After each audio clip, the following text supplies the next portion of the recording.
Aoshi, c'est quoi? C'est foot aussi? Ouais. C'est mieux que Blue Truc? Lui, il préfère. Genre France, ils sont ensemble en fait. Ok. Pour t'expliquer, en gros, Blue Lock, c'est un manga de combat, tu vois. Mais le pouvoir, c'est le football. Traîner avec des gros prouveurs, pour rire, ils ont besoin de leur protoxyde. J'aime pas le vrai amour, que les sous trop toxiques, les sous trop L'animé Blue Lock est plutôt médiocre. Entre les et les... Encore les scènes à rallonge, beaucoup de fans du manga ont été super déçus. Moi, personnellement, je n'avais pas lu du tout ce manga-là. J'ai vu beaucoup de ceux qui avaient lu ce plaint. Ils l'ont fait savoir, et pas qu'un peu. Ce forcing constant, ce pressing constant est rentré dans mon crâne, et à un moment, je me suis dit, bon, en secret, en soum-soum, à la fin de la saison, je vais acheter tous les tomes et je vais les lire dans mon coin, sans le dire à personne. Bon, ils sont tous là, tous les tomes, je les ai achetés. On reprend au premier tome. Je veux tout redécouvrir. Mais c'est que j'ai pas vu Blue Lock, hein. Oui, mais c'est encore mieux, c'est pas grave. Ah, ok. En gros, la mentalité Blue Lock, c'est qu'ils ont fait un centre de formation, on va dire. Ok. Ils ont mis tous les attaquants, les jeunes prometteurs du Japon, et ils doivent se la mettre dedans pour que le plus fort il ressorte. Pour En faire gros, un c'est comme attaquant ultime. C'est comme une mêlée générale et celui qui ressort, c'est l'attaquant ultime. C'est un battle royale, Battle royale. mais c'est que des attaquants pour faire un vrai attaquant japonais, bien ramen, bien gyoza, qui fait des vraies choses.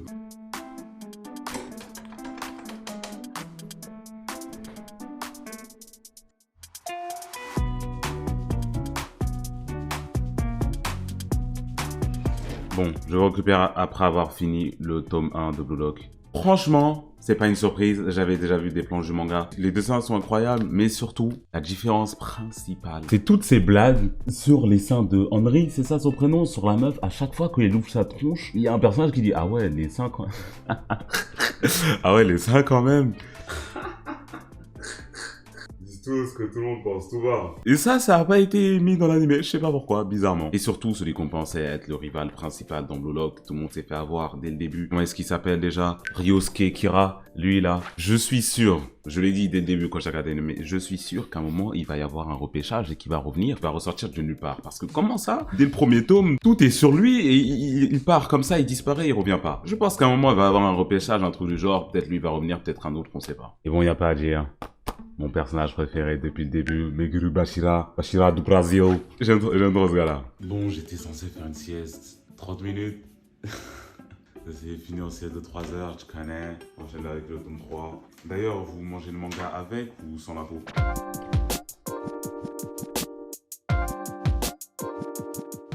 Fin du 2 et 3e tome, ces deux-là. C'est la première apparition de Barreau. Le design, il est un peu différent que dans l'anime. Il a pas trop la même tronche. Un peu bizarre, mais il fait toujours autant de nerveux. Il est toujours aussi aigri que ça. C'est assez dingue, ça, quand même. Bon, là, ils sont contre les frères Lacoste. Et j'ai une vraie question. Pourquoi dans tous les animés sport collectifs, à un moment ou un autre, il y a des jumeaux? Genre, c'est l'impact d'Oliveton. Depuis, c'est la méta. Il en faut au moins un petit duo comme ça. Duo fusionnel. La paire, le combo. Il y a un trait dans l'équipe, une grosse salope. Yun, Shigiri se libère. C'est un peu... Shigiri Ishagi, c'est un peu en mode déco. Et Shoto, c'est ton pouvoir, utilise le Shigiri. Il commence à sprinter, à faire tout le terrain, des grands tout droits. Carrément, à un moment, j'étais en train de lire. Je disais, mais ouais, pourquoi est-ce que j'entends Yuserun dans les oreilles? C'est bizarre. Pourquoi ils ont pas mis ça dans le... Pourquoi ils ont pas mis ça dans l'anime?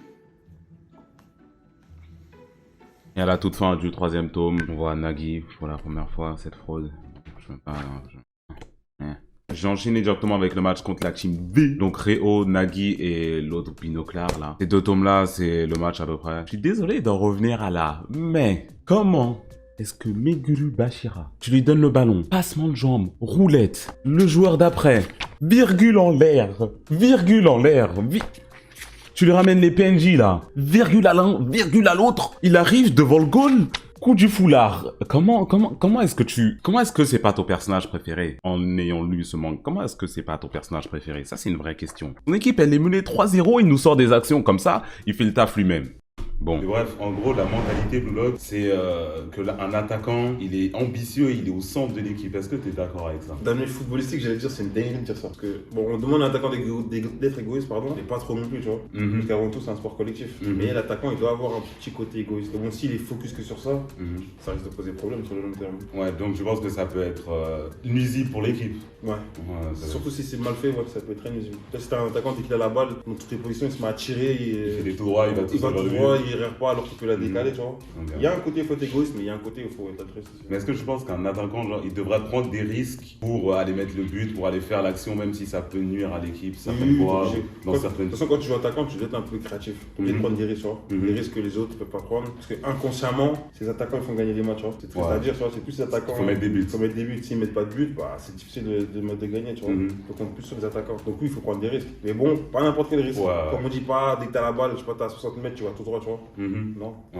Après ça, il redonne un peu de courage à son équipe. Isagi est rechargé. Après 37 000 puzzles, tard professeur Layton, il se réveille, il met une reprise de volée et tout. C'est bien cool. Il gagne le match. Il gagne le match contre la team V. Nagui, le soi-disant GOAT, arrive à perdre un match en 10 contre 12 parce qu'il y avait encore le traître et tout. Bon, il a mis un tag de football américain à un moment. Pourquoi pas. 10 contre 12 et ils arrivent à perdre le match. Soi-disant GOAT. Bizarre. C'est bizarre.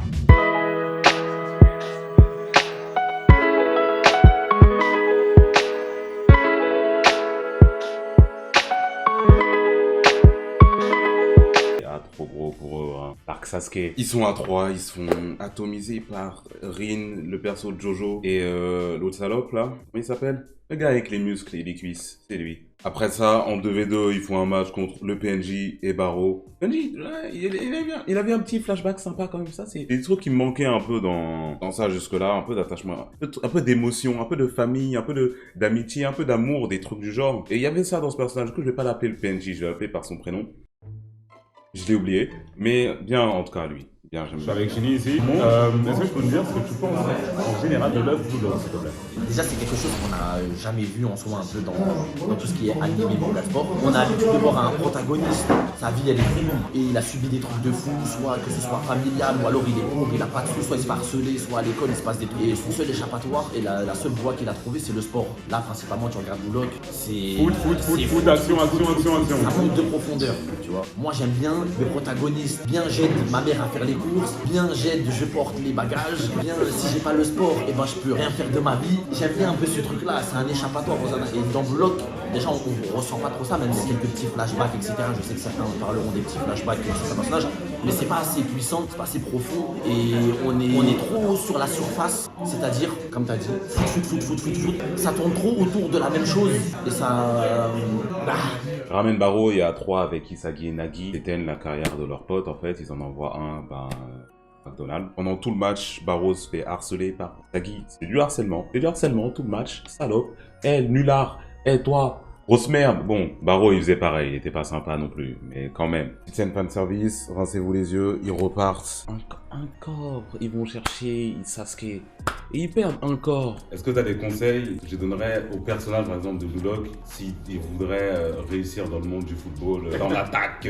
Non, en vrai, le vrai conseil, après, c'est comme dans tout, si tu veux le sens dans le foot, hein. Croire en soi, il faut bosser. Hein. On a beau dire ce qu'on veut. Moi, j'ai connu des mecs qui, forcément, c'était pas très forts, là, ils sont en première ligue et tout. C'est juste parce qu'ils ont bossé, tu vois. C'est ça la vraie différence quand on est au centre de formation. C'est pas les plus forts qui passent, c'est vraiment ceux qui bossent le plus. C'est pas le talent naturel.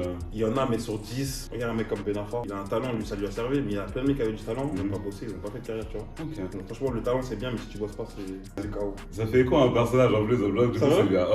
Tu vois, c'est un personnage que j'aime pas en plus. Tu vois comme quoi. Donc jusque là, c'est là où l'animé s'est arrêté. Et bah là, c'est de la pure découverte sur la fin. On voit qu'ils vont faire un match contre Mbappé, Harry Kane, un Argentin, un Noir. C'est la première fois qu'ils voient un Noir. C'est un peu compliqué. Mais il y avait ça même dans l'animé. Si. C'était dans l'animé aussi, je me rappelle.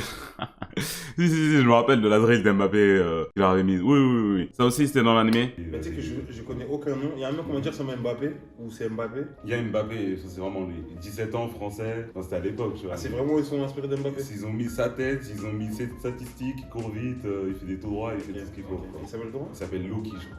Bien évidemment, on se rappelle, ils sont éteints. À la toute fin de l'épisode, on voit le gars Shido avec ses antennes, tout ça, là, c'est lui. C'est fait un peu différemment dans le manga d'ailleurs, l'introduction de Shido. Avant que Shido apparaisse, on voit un peu l'interaction qu'il a eue avec Kunigami. Je fais le héros, je vais détruire tout ça. Alors que dans l'animé, on l'a pas tout de suite, je crois. Donc c'est même pas encore adapté en animé. Et là, c'est vraiment la fin de l'adaptation animée, que de la découverte pour ma part. Il y a à peine 2 tomes en plus en France. À partir de la fin, il y a le 12 et le 13, seulement 2 tomes en plus. J'ai lu ça et j'ai été surpris. J'ai remis ma caméra droite pour vraiment en parler. Je ne sais pas par quelle sucerie Nagui a fini dans le top 6.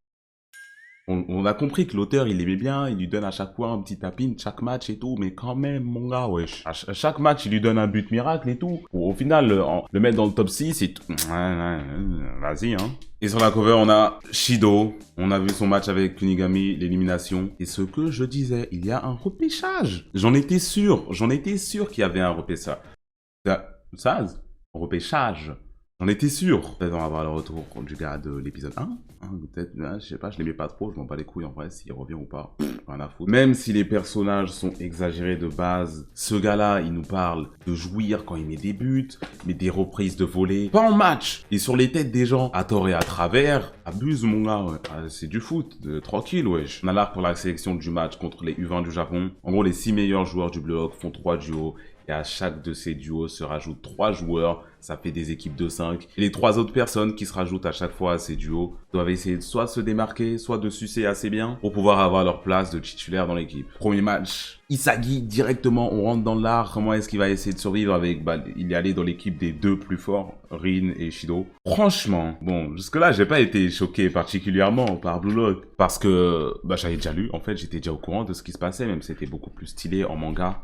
Mais là, les 7 dernières pages, pour être plus précis, du manga, du tome 12, de tout ce que j'ai là, ici, c'est du très haut niveau. C'est du très haut niveau. Isagi conjonctivite, qui se glisse entre les 2 meilleurs joueurs pour voler le but et mettre une reprise de volée pleine de lucarne. Non, ça c'est quelque chose. J'ai lu ça, j'étais dans le train quand j'ai lu ça. C'était quand même quelque chose. C'était quand même très bien. Bon, c'est là où se finit par contre le manga en France. Il y a le tome 13 qui est sorti. Le temps que j'ai lu en fait, mais je suis pas encore allé l'acheter. J'ai absolument pas lu les scans. On m'a raconté tout ce qui se passait. C'est comme si j'étais à jour. On m'a raconté page par page.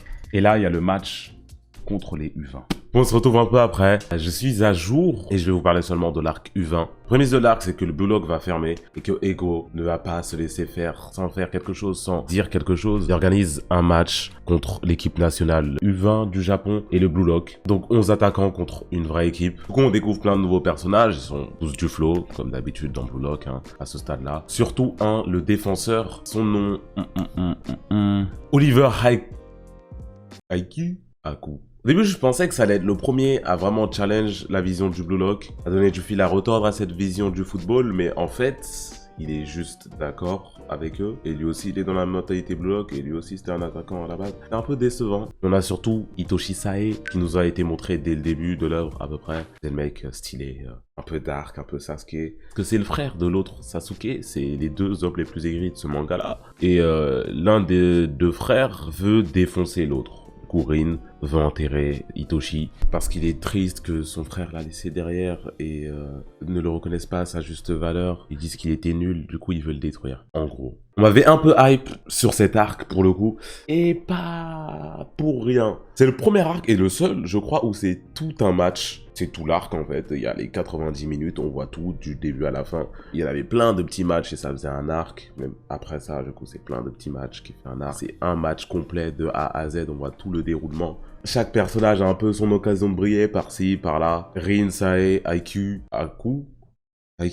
Les autres joueurs du U20 aussi de base, des défenseurs qui sont stylés, qui sont les plus stylés de l'équipe. L'attaquant qui a un flopper maximum, hein, il faut le dire. Ils auraient pu mettre n'importe quel autre attaquant de bloc, il aurait été meilleur que celui-là. Mais bon, au-delà de la confrontation entre les deux Sae, la première fois que Rin montre beaucoup d'émotions, qui se laisse aller, qui crie de rage.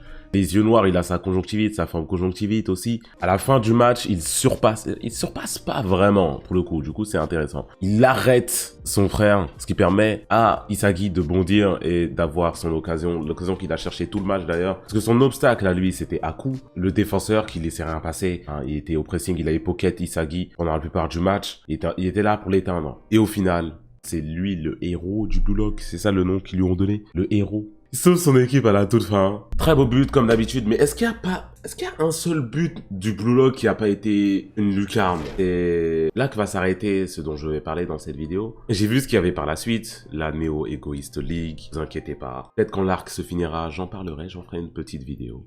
Pour le coup, au final, j'ai passé un bon moment dans la lecture de Blue Lock. Ça se lit très vite, ça va très vite. Il y a que de l'action, en fait. Du coup, ça peut aller que vite, mais c'est aussi un des problèmes, c'est qu'il y a que de l'action. Je me suis pas vraiment attaché émotionnellement au personnage. Il n'y a pas de moment où j'ai eu les larmes aux yeux, où j'ai été pris aux tripes.